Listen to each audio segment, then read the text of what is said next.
და რა ხდება სინამდვილეში, როგორია რეალობა შეულამაზებლად, გლობალური და საშინაო პოლიტიკა შეთხზული ამბების გარეშე, ყოველ ორშაბათს და ხუთშაბათს 19 საათზე ტელეკომპანია Georgian Times-ის ეთერში დიდი რეალური პოლიტიკა.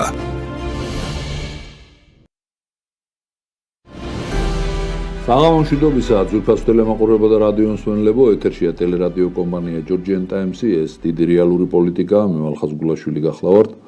დღეს როგორც დილის გადაცემაში დავაანონსე რეალურ პოლიტიკაში სოსო მანჯავიძესთან ერთად ყავს ძალიან საინტერესო სტუმრები. ჩვენი თემა არის ქართული ცივილიზაციის ნაკვალებზე სიარული და რას წარმოადგენდა ქართული ცივილიზაცია. წინა ორმა გადაცემამ უზარმაზარი რეზონანსი გამოიწვია, როგორც საქართველოში, ისე მის ფარგლებს გარეთ. წერდნენ როგორც ჩვენი თანამოძმეები, ისე უცხოელებიც კი, თქვენ წარმოიდგინეთ, რომ ესეთი გადაცემები ხშირ-ხშირად უნდა იყოს. ხშირ-ხშირად ვერ შეგპირდებით, მაგრამ თვეში ერთხელ ნამდვილად შემოგთავაზებთ ესეთ ტიპის გადაცემებს, რომლებიც ახალ-ახალ ინფორმაციებს მოგაწვდით და ახლებულ ხედვას დაგანახებთ, თუ როგორი უნდა იყოს საერთოდ ზოგადად ქართულ ცივილიზაციისადმი მიდგომა. და რატო გვაქვს ჩვენ ქართველებს მუდმივად ესეთი აგდებული დამოკიდებულება საკუთარი ცივილიზაციის მიმართ, რატომ არ ვაღიარებთ არც მეცნიერება და არც ისტორიოგრაფია, რომ საქართველოს ცივილიზაცია გაცილებით უფრო დიდი ფესვების მატარებელია, ვიდრე ჩვენ ერთი შეხედვით წარმოგვიდგენია. მაგალითად, რატომ არის ის, რომ ვამბობთ, რომ ქრისტიანობის 1700 წელს ვზეიმობთ? მაშინ, როცა პირველი საუკუნიდან მოყოლებული ქრისტეს გამოჩენიდან მისი მოსწავლეები 6 მოციქული ხადაგებდა საქართველოში, ხო? ეს ფაქტებია დადასტურებული, მე არაფერს არ ვიგონებ. ასევე რატომ გონია, რომ ჩვენ სახელმწიფოებრიობის ძალიან მცირე პერიოდი გვაქვს და მხოლოდ ქრისტეს შემდგომი პერიოდია ჩვენი სახელმწიფოებრიობის ნიშანი. მაშინ, როდესაც დოკუმენტურ წყაროებზე დაყრდნობით გიცდება, რომ 4000 წელი არის ქართული სახელმწიფოებრიობა, რაც არსებობს. მაშინ, როცა ქართული მეცნიერების 2500 წლოვანი ისტორია გვაქვს.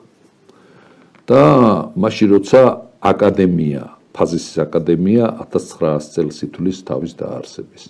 ამ ყველაფერს რატომ არ უწევთ ანგარიშს? რატომ არ ვცდილობთ, რომ ეს ყველაფერი ჩვენს ეროვნულ ღირსებას და იდეოლოგიას შევმატოთ?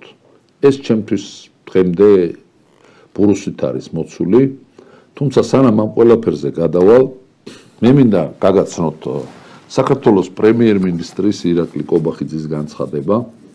მოგახსენებათ, ჩვენ ზუსტად ხუთშაბათს წინა კვირის ქონდა გადაცემა განათლებაზე, უნდა შეუერთდეს თუ არა უმაღლესი სასწავლებელი ტექნიკური უნივერსიტეტი სახელმწიფო უნივერსიტეტს, რაზეც უკეთრი პოზიცია დავაფიქსირეთ ჩვენი გადაცემი და მე რამდენიმე გადაცემა მიუძღვენი ამ ყველაფერს და მე ძალიან გამიხარდა დღეს პრემიერ-მინისტრის განცხადება, რომელმაც თქვა, რომ შემდეგ შეხვდა თუ არა ტექნიკური უნივერსიტეტის და სახელმწიფო უნივერსიტეტის წარმომადგენლებს ბრიფინგზე განაცხადა. შევთანხმდით, რომ საქართველოს ტექნიკური უნივერსიტეტი აღარ გაერთიანდება თბილისის სახელმწიფო უნივერსიტეტთან. გარდა ამისა, ერთი ქალაქი, ერთი ფაკულტეტის პრინციპის შესაბამისად, საქართველოს ტექნიკური უნივერსიტეტი გარდაიქმნება წმინდა ტექნიკურ უნივერსიტეტად. აგაშენებს ღმერთი ბატონო პრემიერ-მინისტრო, რომ ამ გადაწყვეტილებაზე მიხვედით და აბსოლუტურად გეთანხმებით ამ მსჯელობაში. ტექნიკური უნივერსიტეტი უნდა ამზადებდეს უმაღლესი კვალიფიკაციის ტექნიკურ სპეციალისტებს და უმაღლესი ჰუმანიტარული სპეციალობა უნდა გადანაწილდეს უნივერსიტეტში. გეთანხმებით და ორივე ხელით მხარს გიჭერთ ამ გადაწყვეტილებაში. დიდი მადლობა, რომ გაითვალისწინეთ ქართული საზოგადოებრივი აზრის ინტერესი, ჯანსაღი ინტერესი, ყოველგვარი ჩასაფრებული პოზიციის გარეშე და იმედია, რომ სხვა მიმართულებითაც ჯანსაღ კრიტიკას და ჯანსაღ აზრს ყურას მიუგდებთ და ქართულ სახელმწიფოს უფრო მძლავრს და ძლიერ საფუძვლებს შეუქმნით, რათა კიდევ უფრო გაძლიერდეს ქართული სახელმწიფო. ეხლა კი ჩვენ თემაზე გადავიდეთ, მე წარმოგიდგენთ ჩემ დღევანდელ სტუმრებს. ქალბატონი ანა მესხი, ფილოლოგიის დოქტორი, გერმანული ენებისა და ენათმეცნიერების დოქტორი. მოგესალმებით, ქალბატონო ანა. დავით გალიგაშვილი, ეკონომიკის დოქტორი. მოგესალმებით, ბატონო დავით. და ჩვენი თითქმის მუდმივი თანაწამყვანი ამ გადაცემის, ბატონი გია კვაშილავა, ფაზისის აკადემიის პრეზიდენტი და მათემატიკის დოქტორი. ჩვენი დღევანდელი გადაცემა იქნება ესეთი ინტერაქტივით. ვინ ცდილობდა საქართველოს წვლილის მიჩხმალვას მსოფლიო ცივილიზაციაში? პირველი საბჭოთა კავშირი, მეორე მიჭირს პასუხისგაცემა თუ მესამე დასავლური ცივილიზაცია. აი გთხოვთ ეს ინტერაქტივი წარმოადგინოთ როგორც Facebook-ში, ისე YouTube-ში და ისე ტელევიზიის ეთერის საშუალებით. მე მინდა დავიწყო იმითი, რითაც დავიწყე. ბატონო გია, როგორ ფიქრობთ, რატომ არ ფიქსირდება, რომ სახელმწიფოებრიობის 4000 წელი გვაქვს? რატომ არ ფიქსირდება, რომ ქართულ მეცნიერებას 2500 წელი უსრულდება? რატომ არ ფიქსირდება ქრისტიანობის 2000 წელი და ასე შემდეგ? პირველად დიდი მადლობა მოწვევისთვის. თქვენი ტელევიზია ამ თემებით ძალიან დაინტერესებულია სამეცნიერო საკითხებით და მე ვფიქრობ, რომ კიდევ გავშლით ჩვენ რამდენიმე სხვადასხვა გადაცემაში იმ რიგ საკითხებს, რომელიც აუცილებლად უნდა მიაქციოს ქართულმა სახელმწიფომ ამ ხრივ, ამ თემებს. ჩვენ რაზეც საუბრობთ, ეს არ არის ეს ჩვენი პირადი მოსაზრებები, ეს არის წერილობით ძეგლებში მოცემული მასალა, რომელიც აუცილებლად უნდა ვიცოდეთ. უპირველესად თქვენ კითხვასთან დაკავშირებით, ზოგჯერ ასეთი რამე არის მეცნიერებაში, თუ მეცნიერი მუშაობს ერთ დარგში, რაღაც დოკუმენტურ მასალას გაეცნობა დაუშვათ და დაიცავს დისერტაციას, იმის შემდეგ მისი განვითარება ვერ ხერხდება, იმიტომ კი არა რომ არ უნდა. არამედ არაძლევს საშუალებას უნივერსიტეტი, რომ ის იყოს დამოუკიდებლად მეცნიერი, რომ სათვებიდან თავისუფლად იყოს, ანუ მას არ აქვს შესაბამისი ანაზღაურება, რომ მეცნიერების მიმართულებით იმუშაოს. ეს ერთი პრობლემა. მეორე, ის რომ მეცნიერი წავიდეს და ნახოს ეს დოკუმენტები, ეს ძალიან რთული საკითხია, იმიტომ რომ ეს დოკუმენტები ინახება ევროპაში და ამერიკაში, ამას სჭირდება დაფინანსება. თუ გვინდა რომ მეცნიერება მაღალ დონეზე იყოს, ამ თვალსაზრისით მეცნიერი უნდა დაფინანსდეს უცხოეთში მივლინების გამო, რომ მან მოიძიოს რიგი დოკუმენტები. ახლა აქედან გამომდინარე, ქართული სახელმწიფოებრიობა ჩვენ ოფიციალურად ვიცით, ეს იყო წინა გადაცემებში მე თქვენ გითხარით, აკადემიკოს თამაზ გამყრელძის ინიციატივას ხარი დაუჭირა მაშინ ედუარდ შევარდნაძემ და 3000 წელია განსაზღვრული თიხის ფირფიტები, რომელიც არის მიკენური ხანის ბერძნული ტექსტებში მოცემული, აია კოლხეთი, მედეოსი, იასონი და ასე შემდეგ. აქ ჩანს, რომ არგონავტების მითთან დაკავშირებული პერსონაჟების რიგი მსგავსი სახელები ფიქსირდება თიხის ფირფიტებზე და ამის საფუძველზე განისაზღვრა დაახლოებით, ანუ დამრგვალების თვალსაზრისით 3300 ან 3350-ია ის თიხის ფირფიტები და თარიღებით. მაგრამ დამრგვალების პრინციპით 3000 წელს აღნიშნავთ ქართულ სახელმწიფოებრიობას. თუმცა ეს უნდა აგვეღნიშნა 2000 წელს და ვერ აღნიშნეთ. და რიგი მიზეზების გამო აღმოჩნდა არაკომპეტენტური პირები, რომლებმაც ხელი შეუშალეს ამას. იგივე მეთოდით, რაც გამყრელძეს ჰქონდა, ჩვენ წავიკითხეთ, ყოველ შემთხვევაში მე წავიკითხე A-კლასის ხაზოვანი წარწერები და ეს აღმოჩნდა 1427 წარწერა. პროტოქართველურ ენაზე შესრულების არის ადრეული პერიოდის 4000 წინანდელი ქართველური ენა, რომელიც შემდეგში ყალიბდება მოგვიანებით, როგორც ქართული, მეგრულ-ლაზური, სვანური სახით და კიდევ სხვა შეიძლება დაკარგული ტომების, ქართველური ტომების ენაც ყოფილიყო. ამიტომ ამ თიხის ფირფიტებზე გვაქვს როგორც ენა ტესტობრივად, რომლის დამტკიცება ჩვენ შეგვიძლია გამყრელძე მაჭავარიანის წიგნი, რომელიც არის 1964 წლის გამოცემა, იქ არის სონათა სისტემა და აბლაუტი ქართველურ ენაში ესეთი წიგნია. ამ წიგნში მოცემული მასალა, ვარაუდები, რომელიც მათ მოახდინეს რეკონსტრუქცია რიგი ლინგვისტური მასალების მიხედვით, ამის დამადასტურებელი ლინგვისტური მასალა მოცემულია თიხის ფირფიტებზე. ეს არის უძველესი პროტოქართველური ენა, მსგავსი რამ ჩვენ არ გვაქვს. ეს არის მარტო შუამდინარეთში შუმერული ენა ამ პერიოდისა, ცოტა უფრო ადრეულიც არის ეგვიპტური და ეს ჩვენი ენა, რომელიც წერილობით გვაქვს. ახლა ამ მასალაში მოცემული, ამ თიხის ფირფიტებში მოცემულია სახელები, რომელიც გაიგივებულია ქართულ ტომების სახელებთან და ქართული ქალაქების სახელები, ქუთაისი ან ახსენები. ქუთაისი, აქაული ქუთაისი არ არის ეს არის კრეტის ქუთაისი. Ну, ყოველ შემთხვევაში ეს ბევრ რამე კარგად ცნობილია ზოგადად, მაგრამ მე დღეს კიდე გავშლი, რომ ქართულმა საზოგადოებამ შეიძლება რაღაც ნაწილმა სამეცნიერო წრე მიიცის კლასიკური ფილოლოგიის სპეციალისტებმა, მაგრამ დანარჩენ ფილოლოგიის სხვა მიმართულების, მაგალითად ენათმეცნიერების სხვა მიმართულების სპეციალისტებმა ეგ საკითხი არ იციან. ამ თიხის ფირფიტები, რომელიც არის აკლასის ხაზოვანი, ესენი დაახლოებით არის დათარიღებული დაახლოებით 1950 წელი ყველაზე ძველი წეთაღრიცხვით, ანუ დაახლოებით არის 3950 წლის. დაახლოებით 4000 წლისა, იმ დღეს ხარ დაიწყებოდა წერა რაღაც პერიოდში. უფრო ადრეულიც გვაქვს 2025 წლით დათარიღებული ქრისტეს შობამდე, რომელსაც გამოხატულია დაბეშტილია საბეშტავებში აიეტი და შემდეგ. ეს ის აიეტი არ არის, რაც ბერძნულ მითებში არგონავტებთან დაკავშირებით გვაქვს. ამიტომ ქართული სახელმწიფოებრობა 4000 წლისაა, მას დამწერლობა აქვს, მეფე ყავს, სახელმწიფო სტრუქტურა, ეკონომიკური აღწერა ამ ტექსტებში, ანუ საადმინისტრაციული ეკონომიკური მასალები გვაქვს. გაცვლა გამოცვლის, ესე იგი საქონლის გაცვლა გამოცვლის მასალები გვაქვს და ეს ამტკიცებს სახელმწიფოებრობას. ოღონდ ახლანდელი გაგებით არა, კლასიკური გაგებით, არამედ ძველი გაგებით. ქართული სახელმწიფოებრობა 4000 წლისა ამ თემის ცნობა ჯერ კიდევ არ იცის ფაქტობრივად ქართველმა მეცნიერებმა, ეს უნდა გავიაზროთ. შემდეგი, რომელზეც თქვენ ვამბობდით მეცნიერებასთან, ამის გაგებაც გაუჭირდება ძალიან, იმიტომ რომ პელაზგური კულტურა, როგორც აღმოჩნდა, ბერძნული წერილობით წყაროების მიხედვით, ეს არის პროტოქართველური ცივილიზაცია, იქ დაფიქსირებულია იქ სიტყვები, რომელიც აუცილებელია ტომობრივად დაკავშირებული იყოს, მაგალითად მაკრიელი, ეს არის აპოლონიოს როდოსელთან მოცემულ ჩვენ წინა გადაცემაში თქვით არგონავტიკაში, რომელიც მოხსენებულია პელაზგად, ანუ იგივე კოლხური ტომია.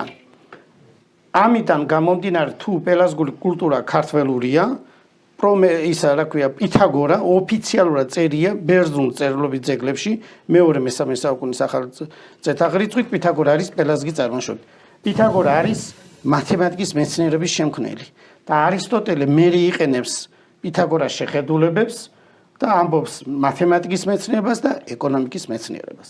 შემდეგი სარწმუნოებასთან დაკავშირებით 2000 წელი 37-40 წლებში დაახლოებით ახალ წეთაღრიცხვით ანდრია პირველწოდებული შემობრძანდება საქართველოს ტერიტორიაზე. მას ყავს თავისი ჯგუფი, ქრისტიანული ჯგუფი და მისი ხელდასმით არჩეულია პირველი ეპისკოპოსი, პალმოსი. მას მეორენაირად ქვია ბიბლიაში ფილოლოგუსი, რომელიც ნახსენებია სამწუხაროა, რომ ამის ახსნა მე დღეს მივიწევს, ესე იგი ახალი აღთქმის წიგნში ნახსენებია ფილოლოგუსი ერთადერთი ქართველი, რომელიც არის ქრისტეს მოწაფეთაგან 70 მოწაფეთაგან ერთ-ერთი. აი ამ ადამიანის საფუძველზე დგას ქართული ქრისტიანობა. მისი თავად თვითონ სინოპის ეპისკოპოსი იყო, მაგრამ მისი ვაჟიშვილი, რომელიც მარკიონ ფაზისელით არის ცნობილი, 154 წელს აარსებს ფაზისის აკადემიას და 138 წლამდე თავად ის იყო ფაზისის, ანუ ფოთის ეპისკოპოსი. ეს ყველაფერი დაწერილია. ჩვენ მაგალითად მეუფე ანანია ჯაფარიძის წიგნში ეს ცხრილები გვაქვს მოცემული და მრავალი სხვა ქართველი მეცნიერებს დისერტაციებში ეს აქვთ აღნიშნული, მაგრამ ოფიციალურად სახელმწიფომ ეს ვერ გაიაზრა. ეს მოკლედ შემეძლო დღეს ეს რაზე ჩვენ შეგვიძლია ვისაუბროთ ბატონო მალხას. ეს მოკლედ რაც შეიძლება ახლა უთხრათ საზოგადოებას. აგერ ჩვენი მეგობარი სვამს ესეთ კითხვას მოვისმინე რომ ჩვენი ხალხი აბრამის ხალხზე ძველია, მართალია? თუ იციანო? ამ საკითხზე ხა დღეს მე თალკი შემიძლია ვუპასუხო, მაგრამ რადგანაც სვენელებს ვუთხარი ქრისტიანობის 2000 წელზე. პატა ხოხობაში უნდა დასვა. შემდეგ ვუპასუხებთ ამას. კი ბატონო. მინდა რომ ამ საკითხში სრულად გავარკვიოთ, თორემ გამოვა ქაოტურად და იმას დაგწამენ, რაც არაკვალიფიციურობა. კი ბატონო. მე პირველ სურათს თუ აჩვენებენ, ახლა მე გაჩვენებ დოკუმენტებს თუ ტელევიზიის წარმომადგენლები პირველი სურათი გვაჩვენოს, სადაც გამოხატულია ჩვენი პირველი წმინდანი ფილოლოგუსი, ეს არის ბიზანტიის იმპერატორის თუ სურათს დიდად ვაჩვენებთ, უფრო ჯობია სურათი ვაჩვენოთ, ვიდრე ჩვენი გამოსახულება. ცოტა ხანი დიდხანს დავტოვოთ, რომ გამოჩნდეს.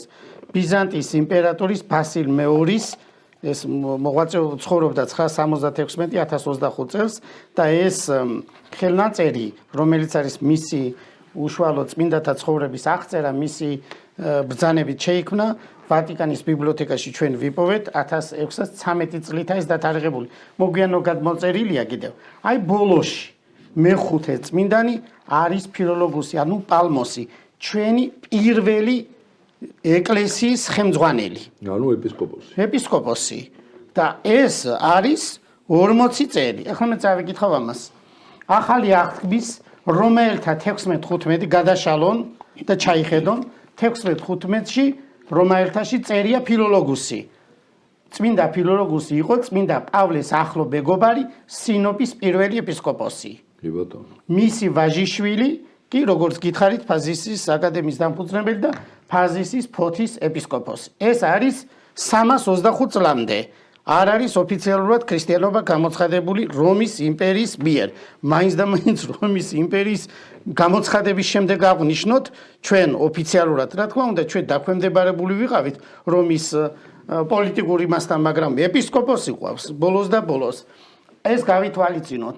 აი ეს წმინდა ფილოლოგუსი კიდევ ერთხელ შევხედოთ, ვისაც არ ჯერა, აი ეს მეხუთე პიროვნება რიგით მარცხნიდან მარჯვნივ დგას წმინდა შარავადდედით მოსილი.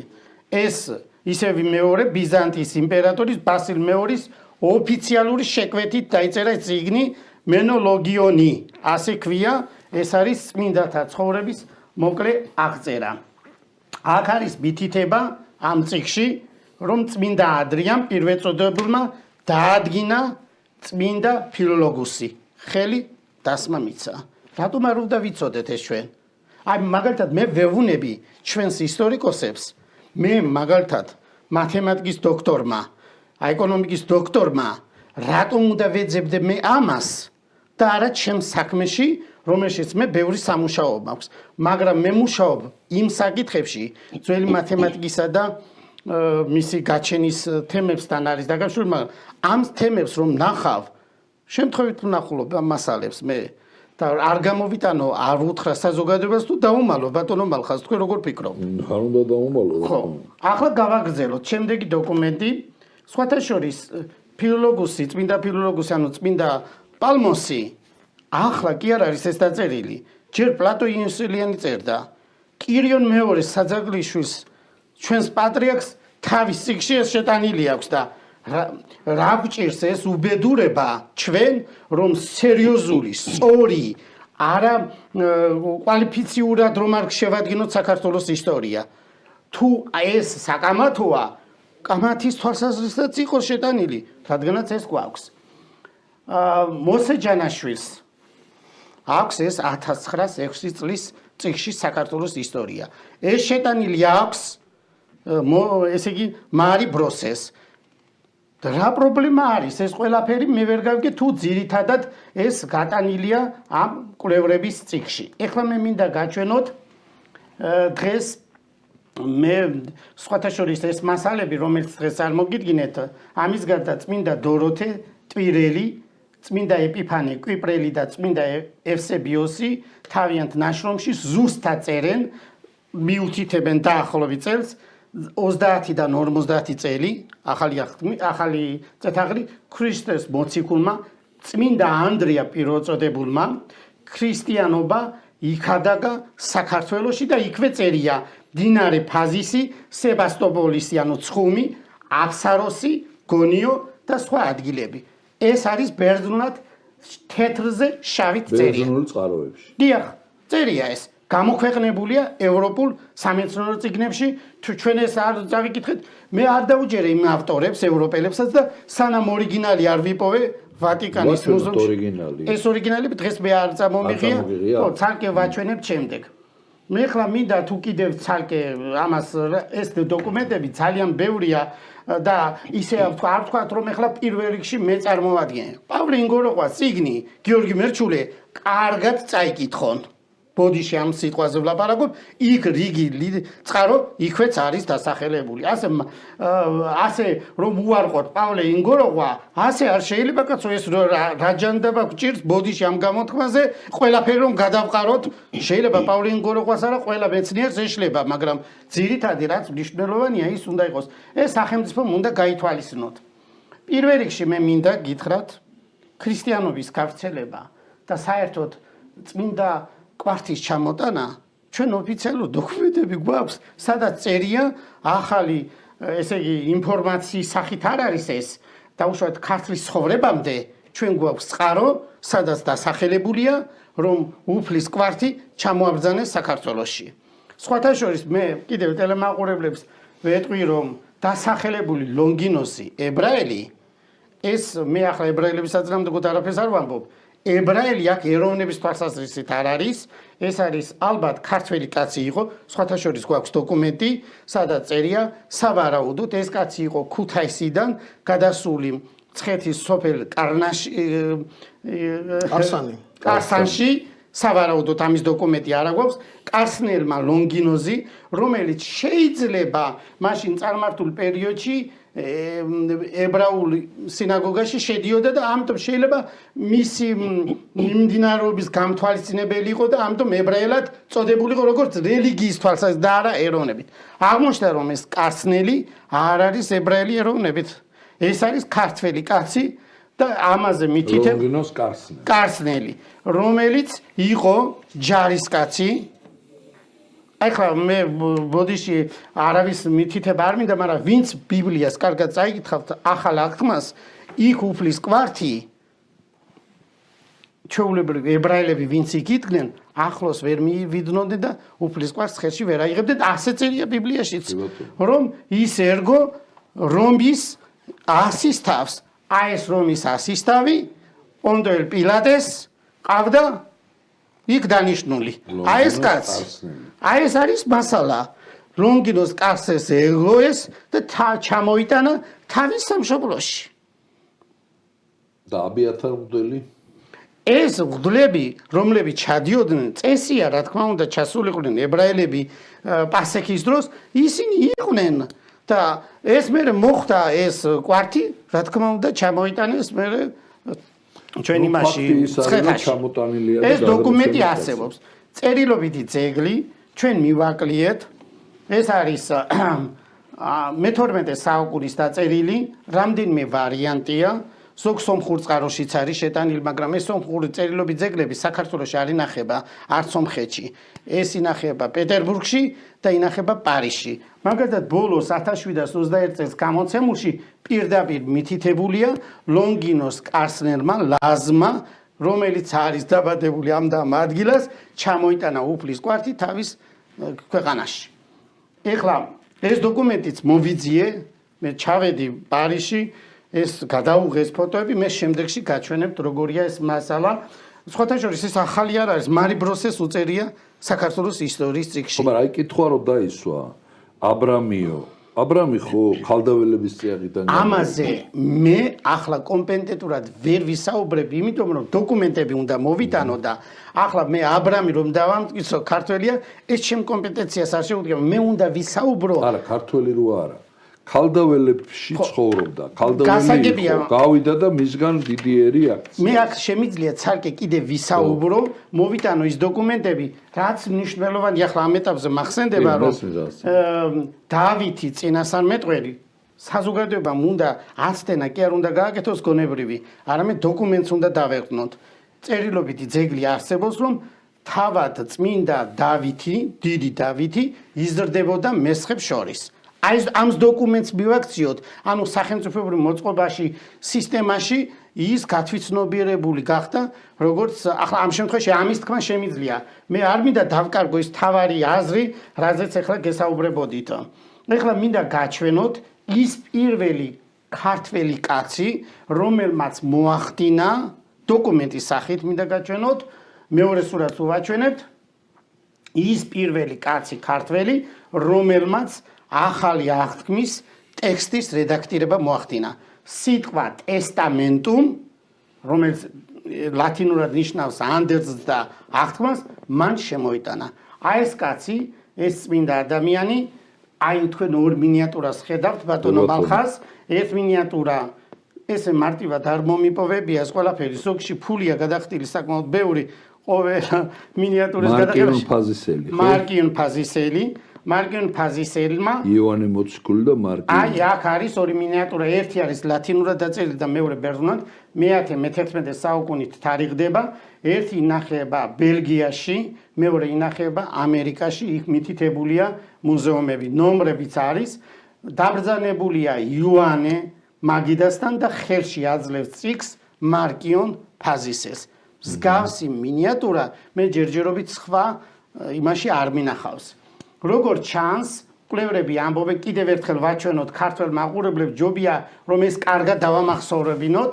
ეს იოანეს სახარების დასაწყისია ორივე წიგნისა. მარკიონ ფაზისელი, როგორც თქვით, რედაქტორი იყო და მას ჰქონდა ასეთი განწყობა და კენს იყრიდა რომის პაპობაზე. აი ეს მასალები გვაქვს ჩვენ. აი ეს, რაზეც ახლა მე გესაუბრებით, მარკიონ ფაზისელმა 154 წლის 15 ივლისს ესეც გასაკვირია ბატონო მალხას ტერტულიან კართაგენის წიგნში წერია, რომ მან აკადემიები სად დაარსა. თუ ჩვენ ვაჩვენებთ მესამე ფოტოს ვაჩვენოთ, აი ეს არის მე ახლა ჩემი რა თქმა უნდა შექმნილია ეს რუკა, მაგრამ ეს რუკა მარკიონ ფაზისელის დოქტრინისა და სკოლის გავრცელება 154 წლიდან 529 წლამდე მის გარდაიცვალა, რა თქმა უნდა 60 წელს დაახლოებით.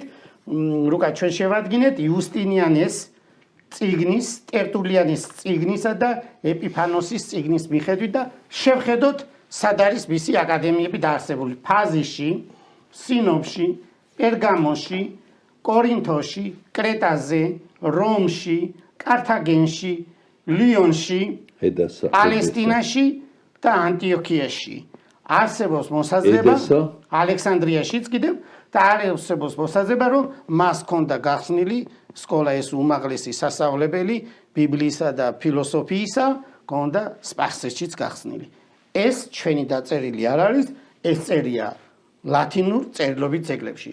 თუ გვინდა ესე არა ჩვენი აზრი, გვინდა არ გვინდა, მასალა არის. ეს არც ერთ წიგნში არ არის მოხვედრილი. აი ფაზისის აკადემიის დაფუძნება ეს არის თავარი გასაღები, რომ ჩვენ ქართველებს მიდრეკილება დიდად გვაქვს მეცნიერებისა და განათლების დაუფლებისა. ჩვენ ახლა კი არ ვიწყებთ ქართველებს დიდად აქვს მოზღვავება, რომ ის განათლებული იყოს. ამხელა ისტორიის ამხელა ტრადიციის რომ ვართ, ამას პატრონი არ ჭირდება, ამას ზომიერების ფარგლებში შესაბამისი პატრონობა უნდა, პატრონობაში მე გულისხმობ, რომ შესაბამის სამეცნიერო კონფერენციები უნდა გაიმართოს როგორც საქართველოში, ასევე უცხოეთში, რომ ნორმალურ ფარგლებში მისი პოპულარიზაცია როგორც მეცნიერული, ისე ამ თვალსაზრისით იყოს წარმოდგენილი. ის დოკუმენტები, რომელზეც მე კიდე მინდა გესაუბროთ, ახლა მე მინდა გითხრათ, რომ ეს რა მნიშვნელობა აქვს ამას. დაახლოებით სარწმუნოება 2000 წელია. ჩვენ წელს აღნიშნავთ 1700 წელს. ისე სხვათა შორის ეს 1700 წელიც კიდე სტომილებაა, 2 წელი დავიგვიანეთ. 324 წელი წერია მოსე ჯანაშვილის წიგნში. 326 არ არის. მაგრამ რატო ახლა ქრისტიანობა შემოიტანა ვაღიარებთ ყველა ეკლესიაც აღიარებს და ისტორიოგრაფიაც აღიარებს, რომ ანდრია პირველწოდებული იყო საქართველოს გამონაკლისში. აქ გამოყოფენ იმას, მაშინ წინააღმდეგობას რატო უწევთ ამას? თუ ანდრია პირველწოდებული იყო და 6 მოციქულმა კიდე იქადაგა, ესენი ხო ქრისტეს თანამედროვეები იყო. აქ ამბობენ, რომ ოფიციალურადაც იყო. სანამ არ გამოაცხადა ოფიციალურად რომის იმპერიამ, იქამდე არა გვაქვს ჩვენ სახელმწიფო, მაგრამ ორი ეპისკოპოსი ნამდვილად ყავს. სანამ ოფიციალურად გამოაცხადებდნენ 324 წელს ქართულ ქრისტიანობას როგორც სახელმწიფო რელიგიას და აი ეს მასალები სკოლის წიგნში თუ არ იქნება, თუ შესაბამისად ჩვენ ამას არ გავიაზრებთ სწორად და რა ვიცი ლოგიკურად, მაშინ ჩვენ აცდენილი ვართ იმ საძირკველს, რაზე ჩვენ უნდა ვიდგეთ. ჩვენ ასე ქაოტურად მოძრაობთ, როგორც პოლიტიკურად, როგორც მეცნიერულად, როგორც სახელმწიფოებრივად, ჩვენი ადგილი რასად არ არის და აქედან გამომდინარე ჩვენ ვერავინ ვერ გცნობს სერიოზულ სახელმწიფოდ, სერიოზულ სამეცნიერო გამოცდილების ქვეყნად. იმიტომ რომ ტრაბახით კი არ ვამბობ ამას, არამედ ამას ჭირდება მუშაობა. აი მაგათად ის ციტატა მინდოდა წამეკითხა ჯარისკაცებმა, რომლებმაც ჯვარსაცვეს იესო აიღეს მისი 60 და 4 ნაწილად გაღვეს. თითეული ჯარისკაცის თავისი წილი ერგო. აგრეთვე კვართიო კიდე არის. ესე იგი 60-ლის გარდა კიდე არის კვართი შინა 60-ია, 60 გარეთ არის. გადმოცემის მიხედვით კვართი ქრისტესთან ერთად იზრდებოდა. კვართთან ერთად დაიბადა და კვართთან ერთად ნაკერი კი არისო, ასე წერია. უკერველი, არამედ თავიდან ბოლომდე ნახსოვი. კი ბატონო. როგორც ამბობენ წმინდა მამბების გადმოცემით, თავად დედა ღვთისმშობელმა მოუხსოვა და ერთმანეთს უთხრეს ნუ დავხევთ ამას, არამედ წილი ვყაროთ მასე, ვნახოთ ვის შეხვდებაო, რათა აღსრულდეს წერილი. ეს წერილი ფსალმუნში წერია 21:19-ში განიყვეს 60-ელი ჩემი მათ შორის და კვართსა ჩემსა ზედა განიყვდეს წილი. აი ამას გაგრძელება აქვს იოანეს სახარებაში, ვნახოთ ვის შეხვდებაო, რათა აღსრულდეს წერილი, რომელიც ამბობს გაიყვეს ჩემი 60-ელი ერთმანეთს შორის და ჩემს კვართზე იყარეს წილი. იოანეს სახარების 19:23-24-ია. ასეთ ასრულებით ხო არ ვინდა ვისაუბრო, მაგრამ ასე გვიწევს ჩვენ საუბარი, როგორც პირველი კლასის მოსწავლეებს რომ უხსნით, ასეთ დეტალზე შეგვიძლია ჩვენ ვისაუბროთ მეცნიერებმა. სამწუხაროა გვაქვს ეს სამწუხაროდ ესეთი, მოკლედ მარი ბროსეს, ნიკო მარსაც აქვს საკმაოდ ნიკო მარს აქვს სპეციალური წიგნი დაბეჭდილი ქრისტეს კვართზე. სადაც ეს ცალსახად წერია, ეს ციტატები მეცნიერებისთვის ახალი კი არ არის. გიორგი მელიქიშვილს და სხვებს ბევრჯერ აქვს ეს ციტატები გამოყენებული. ყოველ შემთხვევაში იქ დასახელებულია ფაზისი, ფოთი და ამიტომ აქვთ ის განსაზღვრული. აი კასტელს ამბობს ასეთ მოსაზრებას, მე არ ვიცი ხლა კასტელი რამდენად სწორ ინფორმაციას ფლობს, მაგრამ მაინც წავიკითხოთ ეს ინფორმაცია ბატონო მალხას. ხობის განთქმული ეკლესიის სურათი, რომლის შიგნით ლამაზად მორთული თაღის ქვეშ შემონახულია სათაყვანებელი რელიკვიები, ჩვენი უფლისა და ღვთის დედის ქალწული მარიამის კვართები. ეს დიდი რელიკვიები შესაძლებელია ძველია, ამიტომ ღირსეულა და შენახული ერთ მთაზე. ეს ახლა მე არ ვიცი, სად რა არის შენახული, მაგაზე ვერ გეტყვით ვერაფერს. აი ეს გვაქვს მოკლედ, რომელიც ბატონო მალხას მე ქართველებს ვეუბნები, იფიქრეთ სერიოზულად თქვენ ისტორიას, თქვენს წარსულს სხვა მალე წაიღებს. და ჩვენ დავრჩებით უსაძირკლოდ, უსაფუძვლოდ და ეს იქნება ჩვენი დიდი პრობლემა მომავალ თაობისთვის. ბოდიში ამხელა ის არ მინდა გაბრაზდება გამოვხატო, მაგრამ მე ბევრჯერ მიმართე უკვე 30 წლის განმავლობაში ამაზე ჩვენ მიმართავთ. 15-20 წელია ბატონო მალხას ამას სატელევიზიო გადაცემებს უთმობთ, როგორც ქართულ ტივში, ასევე თქვენი ტელევიზია იყო მაშინ წინათ სამეფო არხზე, ახლა აქ უკვე რამდენჯერ ვამბობთ. ბოლოს და ბოლოს საქართველოს მეცნიერებათა ეროვნული აკადემია, ფაზისის აკადემია, სხვა აკადემიები იმისთვის არსებობს, რომ მარტო ჩვენ ვიყოთ ერთმანეთი გავახაროთ, ერთმანეთს დიდება შევმოვსოთ, ერთმანეთი დავასაჩუქროთ რაღა იმითი პრემიებით, არამედ სერიოზული, მეცნიერული ჯაბასი უნდა იყოს რიგ თემებზე. ფილოსოფია, რომელიც პლატონის აკადემიიდან მოდის, აი ეს არის სწორედ ლოგიკა მსჯელობაზე დაყრდნობილი. თუ მეცნიერებაში არ იქნება ეს მიდგომა, ჩვენ მეცნიერება შესაბამისად ვერ შედგება და ვერც ინსტიტუტები და უნივერსიტეტები ვერ დააკმაყოფილებს ვერც ერთი მონაცემებს, რაც ევროპულ და ამერიკულ უნივერსიტეტებში არის. მადლობა. ჩვენ წერს ზოია ნოზაძე და ისტორიაში და არქეოლოგიაში განსაკუთრებით ენათ მეცნიერებაში იმდენი სიახლეა, თანაც ისეთი გასაოცარი, რომ საქართველოს და მსოფლიო ისტორიის უძველესი პერიოდი ხელახლა უნდა დაიწეროს ამ ფაქტების გათვალისწინებით. მე აბსოლუტურად ვეთანხმები ალბათ ზოიას გეთანხმებით და დარწმუნებული ვარ. ეხლა ბატონ გიასთან გადავიდეთ, თორე გაგვიბრაზდება ბატონი გია. არა, მე ბრაზდები, იმიტომ რომ საზოგადოებას არ ეცოდება ის ინფორმაცია. ისე საერთოდ ბატონო, მანხას მე ჩემს ვიტყვი რომ ზოგჯერ ჩვენ უფრო მეტი ინფორმაცია უნდა მივცეთ საზოგადოებას, უნდა დავყოთ თემატურად, თორემ ყველაფერი ერთად სხვადასხვა თემის წარმოდგენა გამოიწვევს twin-ში ცოტა აღრევას და გაუგებრობასაც კიდევ. ნამდვილად. ხო, ამიტომ მე თემატურად მინდა ბატონო მალხას ისევ გავაგრძელო, ჩვენ როგორც სარწმუნოებრივ ხაზით, ასევე როგორც ეკონომიკური თვალსაზრისით, ჩვენ ფული გვაქვს მოჭრილი. ფული მე ხლა გაჩვენებთ დოკუმენტებს, ეს ამ დოკუმენტების მოძიება მარტივი ნამდვილად არ არის და ბიზნესმენების ფულია გადახდილი ესე. აი მაგათაც თუ ვაჩვენებთ მეოთხე ფოტოსურათს. ეს არის კოლხური ვერცხლის მონეტა, დათარიღებულია სავარაუდოდ ძველწესად. ფართოდ ვაჩვენოთ, ფართოდ, იმიტომ რომ საზოგადოებამ დაინახოს, სპეციალისტებმა ეს იციან. არაფერი არ ჩანს. თხოვთ მარტო ეკრანზე, კი ბატონო. ძველი წეთაღრიცხვით. რატო ხრება? ძველი წეთაღრიცხვით 450 წელი, 435 წელი. ეს ინახება დიდ ბრიტანეთის მუზეუმში. ახლაც კიდევ უილიამ სტერკომის კოლექციაში არის. ჩვენ რამდენიმე ნიმუშების საქართველოს მუზეუმში გვაქვს. შემდეგი ფოტო მეხუთესაც თუ ვაჩვენებთ კიდევ. მეხუთე ფოტო ვაჩვენოთ. ეს კოლხური ვერცხლის მონეტა დაახლოებით 480 წელი ძველთაღრიცხვით ან 440 წელი და ეს ინახება ბერლინის სახელმწიფო მუზეუმში მონეტების კაბინეტში და მე ხლა მინდა ძირითადად ყურადღება გავმახვილო მეექვსე ფოტოზე. აი მეექვსე ფოტოზე სიტყვა სიტყვით ბერძნულად, ბერძნული ეს არ არის ჩვენი სახელმწიფო ენა, მაგრამ საერთაშორისო ენა, ამიტომ მონეტაზე ბერძნული ასოები წერია. არისტარქე კოლხის დრაქმა, რომელიც არის დათარიღებული ახალი ძველი წეთაღრიცხვის 52-51 წელი. აი ავერსზე გამოსახულია გასხივოსნებული გვირგვინიანი მამაკაცი არისტარქე, ზოგს მიაჩნია შეიძლება მზის ღმერთი ჰელიოსი იყოს ან პომპეუსი.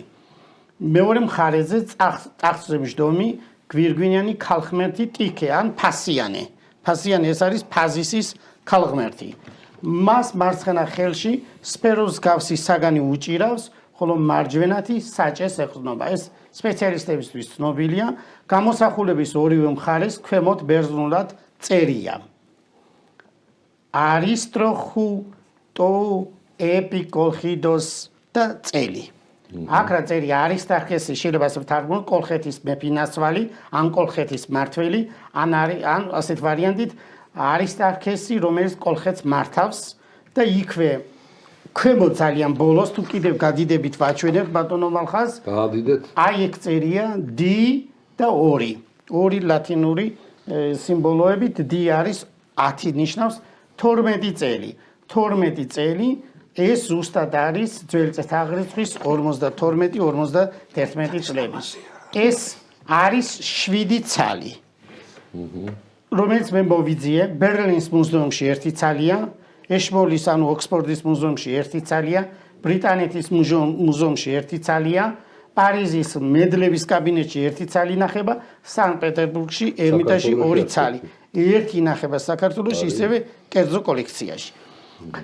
ახლა მე რატომ ვამბობ ამას და შემდეგ ფოტოზე მინდა გადავიდე, მე-7 ფოტო, ამის მოპოვება ძალიან გამიჭირდა ერმიტაჟში ჩვენ სპეციალისტებს, მაგალითად თინათინ ყაუჩიშვილის ორიგინალი არ აქვს ნანახი, გადმოხატული მასალა აქვს ნანახი და წიგნებში ასეაც დაცული და ამოიკითხა მაშინ მე ვეკუთვნი წინამძღოლ აპოლონს, რომელიც ფაზიში, ანუ ფოთში მდებარეობდა აპოლონის ტაძარი, ეს ინახება ერმიტაჟში ძველი წეთაღრიცხვის მე-5 საუკუნის ყუბანის ვერცხლის ფიალის იონური ბერძნული წარწერა, ეს აღმოჩენილია ყუბანში, აქედან ფაზისიდან გაატაცებული იქნა ბევრი აპოლონის ტაძრის მასალები და ყუბანში ჩააყოლეს მერე ერთ-ერთ ხედამთავარს, ანუ შეიძლება სხვა ვარიანტიც იყოს და იმის საფლავში არის ნაპოვნი.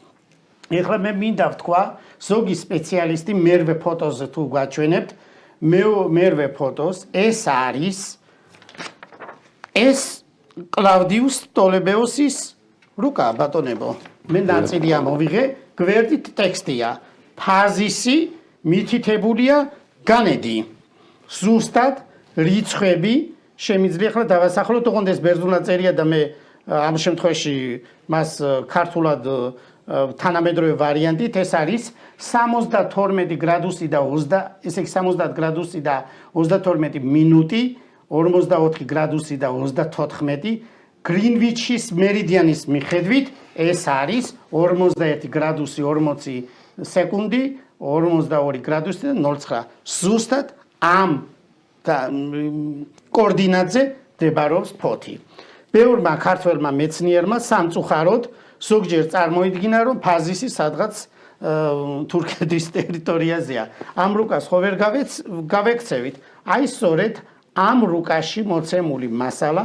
გვიდასტურებს იმას რომ ფოთში მოიჭრა პირველი ფული ლიდიის შემდეგ ეს არის 2500 წლის წინანდელი თუ ფულს ჭრი თუ მაშინ სახელმწიფო არა გაქვს როგორ არის ეს როგორ უნდა გავიგოთ ეს სახელმძღვანელოებში ნაწილი შეტანილია ნაწილი არ არის შეტანილი ჩვენ ძალიან კარგი სპეციალისტები ყავს ამ მონეტების სპეციალისტები როგორც ეკონომისტები მაგათაც სხვათა შორის მეც ეკონომიკურ სადოქტორო დისერტაციაში ესენი გარჩეული მაქვს მაგრამ ასევე ეთნოგრაფები და ისტორიკოსებს კარგად აქვთ ეს გარჩეული ეხლა მე მინდა გაჩვენოთ თუ კიდევ მოვასწრებთ ძველი რომის საგზაო რუკა მეცხრე ფოტო აი სადმდებარეობს ფაზისი აი ეს არის კონდრატ პონდიგენრის გრაგნილი რომელიც არის 1265 წლის წელს შექმნილი კოლმარელმა ბერმა დაამზადა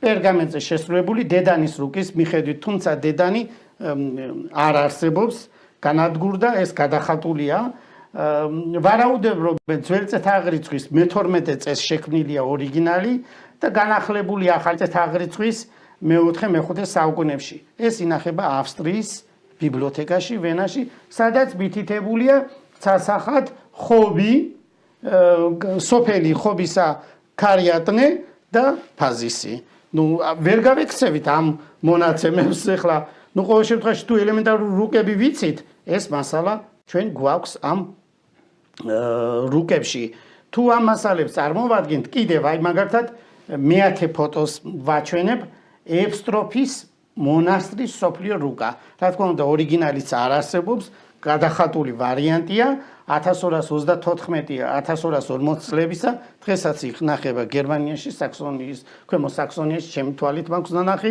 ინტერნეტში შეგიძლიათ ნახოთ გადაამოწმოთ აქ არის სწორედ იმ ნაწილი სადაც მარცხენა მხარეს მწვანედ არის მონიშნული იმის გადიდება გვერდით სადაც კოლხეთია ნახსენები ოქროს საწმისი იაზონი ვინ არის და მთელი ტექსტია აიეძე მოყვანილი ამ იმაში რუკაზე ნუ ყოველ შემთხვევაში თუ შეგვიძლია კიდევ ვაჩვენოთ მოგვიანო პერიოდის დიოგო ომემის მე-11 ფოტოს თუ ვაჩვენებთ ნაწილია ახლა ეს ზედ მენგრელია აწერია და ქართული დროშა არის გამოხატული და ფაზისი სამდებარეობს აი დინარე ფასიო ანუ დინარე აქ და გვერდით მითითებულია პალიესტომი ეს ახლა ეს დავუშვათ ევროპული რუკებია მაგრამ ქართული რუკებიც გვაქვს შედგენილი რომელიც ინახება მე-12 ფოტოზე ნახავთ 1738 წლის იმერეთის სამეფო რუკა ეს ორი ვარიანტია 1737 წლის გვაქვს რომელიც პეტერბურგში ინახება ხოლო 1738 წლის კი პარიზში ინახება და აი იმერეთის სამეფო რუკაზე აი სადაც მონიშნულია ის გადიდებულია გვერდით მარჯვნივ ზედ ფაზისი აწერია და ზედ განმარტებულია ის წელი მოცემულია ეს დეტალები სპეციალისტებმა კარგად იციან ამაზე მე ახლა აღარ გავაგრძელებ და მე-13 ფოტო მინდა გაჩვენოთ აი ჩვენ მე ვთხოვე პროფესორ ვახტანგ ჯაფარიძეს ეთქვა ის მასალა სად არის ფაზისის ზუსტი მითითება და ეს მან გვითხრა და მიგვითითა არაჩვეულებრივი წიგნი ეს წიგნი რა თქმა უნდა ახლა ჩვენს მუზეუმში უпростоრად ეროვნულ ბიბლიოთეკაში ინახება ეს ძალიან კარგი წიგნია ფედერიკ დიუბუას დე მონპერე, რომელიც ცხოვრობდა 1798-1850 წლებში, მან ჩახატა პირველად აი ეს ფაზისი მდინარე რიონი და გვერდით მარცხნივ თუ მარჯვნივ რა ვიცი როგორ ვთქვათ, აი მონიშნულია გადიდებული აი რომაული პერიოდის, პირველი მეორე საუკუნის პერიოდის ფაზისის კვადრატული ფორმის კოშკია თუ დაუშვათ სხვა ვარიანტი იყოს. ეს გვაქვს. ეს ასად არ არის აღნიშნული, ნუ ყოველ შემთხვევაში ჩვენს სასკოლო წიგნებში, საისტორიო წიგნებში, ამიტომ მე მოსაზრება მაქვს ბატონო მალხაზ, რომ სკოლის გარდა საუნივერსიტეტო კურსში ტექნიკოსმა, ფილოლოგმა, მათემატიკოსმა და სხვებმა უნდა ისავლონ ცოტათი დოზით მაინც საქართველოს ისტორია და ცოტათი დოზით ქართული ენა მაინც. იმიტომ რომ სკოლის პროგრამა ამას შესაბამისად ვერ გამოკვეთავს და როცა ეცოდინება სპეციალისტის გარდა, ისტორიკოსის გარდა, ეკონომის ეცოდინება მათემატიკოს, მაშინ ჩვენ ასეთი გაურკვევლობა არ გვექნება რიგ საკითხებთან დაკავშირებით. მე ეს მოკლედ გითხარით ყველაფერი, იმიტომ რომ დრო არ გვაძლევს საშუალებას და ჩვენ გვინდოდა რომ კიდევ გვეჩვენებინა რიგი და მასალების შემდეგ სხვა ტექსტებსაც მოვიტანთ, სხვა იმას. ნუ ყოველ შემთხვევაში ჩვენ ახლა ასეთი წინადადებები უნდა ვთქვათ, კიდევ გავიმეოროთ ქართულ საზოგადოებას. არქეოლოგიურ მასალების მიხედვით მინიმუმ ქართული ღვინო და ხორბალი 8000 წლისაა. ახლა კიდევ გამოჩნდა მასალები რომ 1100 ქრისტესშობამდე 11000 შეიძლება იყოს. ჩვენ ვინც ეს გააკეთა, მაგოვენი შაშან გარდაიცვალა ის ამერიკელი მეცნიერი, რომელმაც გამოაქვეყნა ამერიკის ეროვნული აკადემიის კრებულში, აი სწორედ დავით ლორთქიფანიძის ჯგუფთან ერთად ქართველებთან და უცხოელებთან ქართული ღვინოსთან დაკავშირებით. მე კიდევ ერთხელ გავიმეორებ, კემბრიჯის უნივერსიტეტში მოხსენება მქონდა მათემატიკურ მასალაზე და უბრალოდ ბოლოს რომ დამთავრდა გასეირნება კემის დინარეზე ხდება ნავზე და იქ პატარა სუფრასაშლიან და 3-4 ადამიანი ბზივართ ერთ ნავში და ერთმანეთს ეკითხებიან თქვენ რა პროფესიის ხართ, საიდან ხართ და მე მეკითხებ ახლა ადამიანი, ქალი ამერიკელი, თქვენ საიდან ხართ და მე არ ვუპასუხე, იმიტომ რომ სულ მიწევს საქართველოს ახსნა, ეს არ არის ამერიკის შეერთებული შტატების ისა ჯორჯია, აქ კიდევ ერთ საინტერესო რაღაცა თუ მექნება დრო გეტყვით სახუმარო რაღაცას, ხო და ამქას არ ვუპასუხე მე, იმიტომ რომ კიდევ ახლა ამდენი ინგლისური, ახლა მე პროფესიით ინგლისური სპეციალისტი ვარ და ვერ ვაგებინებ ზოგჯერ იმას არ ესმის რაღაცები და თავი დავანებე და ამ დროს იჯდა ინდოელი და ინდოელმა პასუხა ეს კაცი გახლავთ ღვინის სამშობლოს ქვეყნიდანო და ახლა ამ დროს გავოცდი მეც და ამ კაცს ვეკითხები ამ დელის უნივერსიტეტის პროფესორს თქვენ საიდან იცით მე წავიკითხე ეროვნული აკადემიის ამერიკის ეროვნული აკადემიის სამეცნიერო ჟურნალში გასულ კვირასო აი ამას აქვს მნიშვნელობა სამეცნიერო ნაშრომებში მაღალი რეფერირებადი სკოპუსებში თუ არა ეს ნაშრომს მას ფასი არ აქვს ამიტომ ჩვენმა ქართულმა სახელმწიფომ საერთოდ უნივერსიტეტმა უნდა იზრუნოს რომ მეცნიერებს მარტო მათემატიკოსებს და ფიზიკოსებს და ქიმიკოსებს კი არ უნდა კონდეს კორპუსში სტატიები ხელი უნდა შეუწყოს საქართველოს უნივერსიტეტებში შიგნით შეიქმნა სამეცნიერო კრებულები, სადაც იქნება სკორპუსში ატვირთული ეს.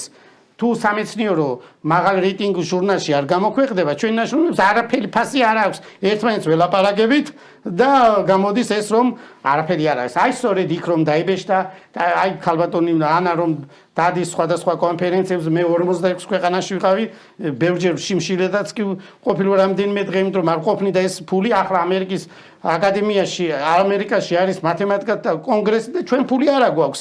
ჯგუფს არ აქვს ფული მათემატიკური მოდელირებაზე, წავიდეთ მოხსენება ამერიკის ესე სოფლიო კონგრესი, რომელიც იმართება ამერიკაში ივლისში.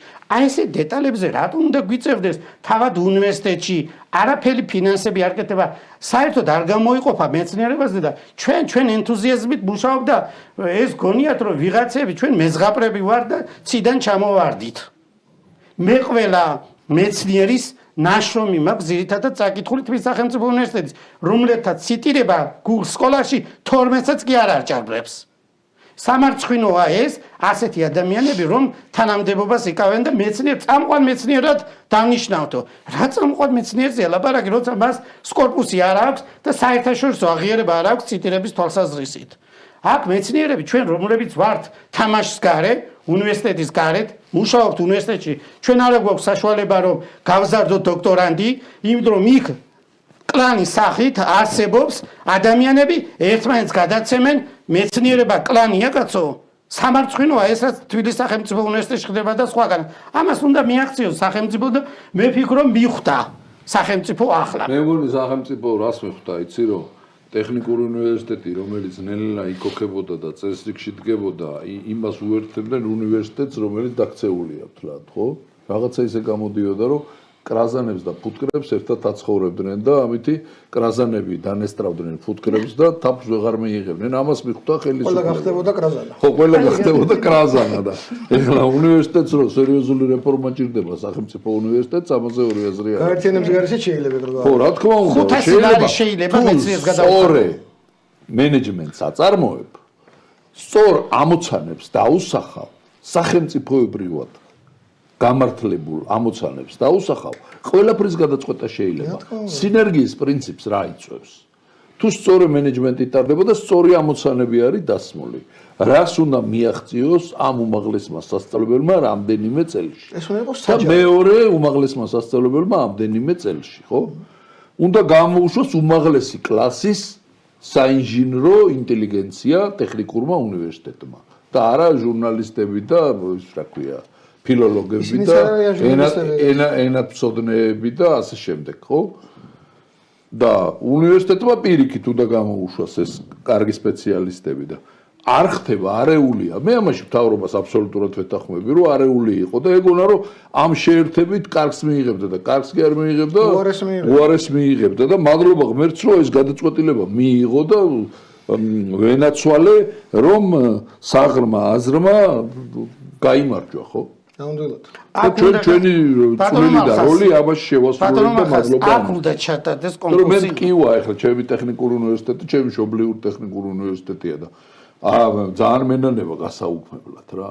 რა თქმა უნდა. შვილობილივით მგონია ასე არის ჩემი ტექნიკური უნივერსიტეტი. თქვენსავით განწყობილი გასულ. ბატონო მარხას, აქ კონკურსი ღიად უნდა ჩატარდეს. მეცნიერი, რომელიც საჯაროდ არ გამოდის ტელევიზიაში, მას უფლება არ აქვს აუდიტორიაში მოხსენება წაიკითხოს. ბევრი მეცნიერი აუდიტორიაში ლექციას ვერ კითხულობს, იმიტომ კი არა, გამოცდილება არ აქვს საჯარო პირია ისიც საჯარო პირია, სახელმწიფო უხდის ფულს. საჯაროდ უნდა გამოდიოდეს და ხოლმე მაინც ეუბნებოდეს საზოგადოებას, რას ასწავლის სტუდენტებს. აი მე ბევრ მეცნიერი თქვენ რომ მოიწვიოთ თბილისის სახელმწიფო უნივერსიტეტიდან დაუშვათ ან სხვა უნივერსიტეტიდან თქვენთან არ მოვლენ, იმიტომ რომ საჯაროდ არ ილაპარაკებენ თავიანთ საქმიანობას, იმიტომ რომ ბევრს ამ თემებზე ლაპარაკი არ შეუძლია. სამწუხარო რეალობაა, ვერაფერს ვერ დავამატებ ამას. ხო და მე მინდა ვთქვა რომ თუ ეს კარგად მოფიქრებული იქნება კონკურსი წამყვანი მეცნიერისა, მე მაგალითად ორი ხარისხი მაქვს მიღებული. მესამე ხარისხიც დავიცავ, თუ საჭიროა ენათმეცნიერებაში, მაგრამ კანონმდებლობა ისია ხარისხის ცენტრის მიერ განსაზღვრული. მე მათემატიკოს არ მაქვს დისერტაციის უფლების დაცვა მათემატიკურ ლინგვისტიკაში, როცა უნივერსიტეტში მათემატიკური ლინგვისტიკა არის და პარადოქსი ის არის ბატონო მალხას, რომ მათემატიკური ლინგვისტიკაში ხარისხის დაცვის წინაპირობა ფილოლოგიის დიპლომის ქონა. და სამწუხაროდ მე უნდა ვთქვა, მე მეორე ფაკულტეტიც მაქვს დამთავრებული ენათმეცნიერული მიმართულების, ეს არ არის პრობლემა, მაგრამ ნუ ყოველ შემთხვევაში ეს ხელოვნური შემაფერხებელი თუ მეცნიერს შეუძლია რაღაცის გაკეთება, თუ არ არის პროფესორი, არ უნდა იყოს სპეციალობა. თუ არ არის მაღალი რანგის მეცნიერი იმ დარგისა, არ უნდა იყოს სპეციალობა. თუ არის იმ სპეციალობის მიხედვით, იმ პროფესორის მიხედვით, უნდა ეწყოს, ესე იგი პროფესორი, შემდეგ ასოცირებული პროფესორი და ასისტენტ პროფესორი. ესაა ბუნებრივი პროცესი თუ იქნება, ბუნებრივად განვითარდება უნივერსიტეტები. იმიტომ არის ევროპისა და ამერიკის უნივერსიტეტები მაღალი რეიტინგის მქონე, ჩვენ 1000+1-შიც კი არა ვართ. დასრულდა ჩვენი გადაცემა, ყველას უღრმეს მადლობას მოგიხდით, გამოვაცხადებ ინტერაქტივის შედეგებს, გთხოვთ მიკარნახოთ ტელევიზიაში რა ხდება. მიკარნახეთ. 1177 ზარია შემოსული ტელევიზიაში, შედეგი არის საბჭოთა კავშირი დაადანაშაულა 7%-მა, 2%-მა მიჭირს პასუხისგაცემა და 91-ად დასავლეთის ცივილიზაცია დაადანაშაულა. საბჭოთა კავშირმა დაგვაზარდა. საბჭოთა კავშირმა ხრუშჩოვის შემდეგ ფაქტიურად გაანადგურა და ჩემი აზრით ცოტა არასწორი შედეგია, არ ვიცი რა. რატო აქ ესეთი განწყობა ჩვენს მაყურებელს არ ვიცი. და აქ YouTube-ში ვნახავ ეხლა შედეგებს როგორი მდგომარეობაა, კაცრავად ცოტა გამოსული აქ 3000 წელი არა 4000 წელზე ვლამბობთ ქართული და გასწორდება ალბათ YouTube-ზე. დასავლური ცივილიზაცია დაადანაშაულა 64%-მა YouTube-ში. 15%-მა თქვა მიჭირს პასუხისგაცემა და 22%-მა თქვა რომ საბჭოთა კავშირია დამნაშავეო. მაინც თაობების საკითხია ეს ახლა ახალგაზრდა არისიან საბჭოთა კავშირი მას უშურებოდა საქართველოს და ეს მაგის გამოძახილი უნდა იყოს ალბათ რა. მე საბჭოთა კავშირს დავაჭირე, იმიტომ რომ მე ვიცი რომ აი ეს მასე იყო ნამდვილად პოლეგული რომ დაიწყო ამოთხრა და განადგურება. ხრუშჩოვი და სუსლოვი კიდე კი ბატონო სუსლოვის ზემოდან დაემატა, რა თქმა უნდა. არა უშავს, საზოგადოებაც უფრო გაცნობიერდება ამ ყველაფერში და მე დარწმუნებით მიმაჩნია რომ ჩვენ რო დაგვეყენებინა მეორე ინტერაქტივი შეიტანოს თუ არა ხელისუფლებამ ქართული ცივილიზაცია ზოგადად ესეთი სწავლება სკოლაში დარწმუნებული ვარ 100% მხარს დაუჭერდა და ესეც იქნება. და ქართული ასომთავრული. ქართული ასომთავრული რა თქმა უნდა ეხლა ეგ რა არის ფიზიკაც, მათემატიკაც, ქიმიაც, გეოგრაფიაც, ალგებრაც, რა ვიცი, ასტრონომიაც, ასტროგრაფიაც. და რა ვიცი, ყველაფერია ერთად აღებული. ჩვენ ამითი დავასრულეთ დღევანდელი გადაცემა. მე მინდა გითხრათ, რომ ჩვენი გადაცემის შემდეგ დაიწყება შეხრაზადას თავგადასავალი, რომელსაც ჩვენი პატარები უყურებენ და უფროსებიც არაკლებენ ყურებას, საკმაოდ დიდი რეიტინგი აქვს ამ მულტიპლიკაციურ სერიალს, ხოლო შემდეგ დავით აღმაშენებელი საქართველოს ისტორიის გაკვეთილების შემდგომი სერია იქნება, ხოლო შემდეგ ფიროსმანის მხატვრული ფილმი, რომელიც გიორგი შენგელაიამ მართლაც საუცხოოდ გადაიღო. და ხვალ კი მე ჯერ 11-ის ნახევარზე საუბრებით დაგიბრუნდებით მერაბონიანთან ერთად სულიერებაზე და ფსიქოლოგიაზე, ხოლო შემდგომ 12 საათზე ქალბატონ თამარ კიკნაძესთან ერთად შემოგთავაზებ რეალურ პოლიტიკას. მადლობა იმისთვის, რომ ჩვენთან იყავით. ახსოვდეთ, რომ ჩვენ თქვენთვის მუშაობთ და საქართველოს სიყვარულით გემშვიდობებით ვაკეთებთ იმას, რაც ვიცით. მადლობა. ფიქრობს ხალხი, რას ამბობენ პოლიტიკოსები და რა ხდება სინამდვილეში, როგორია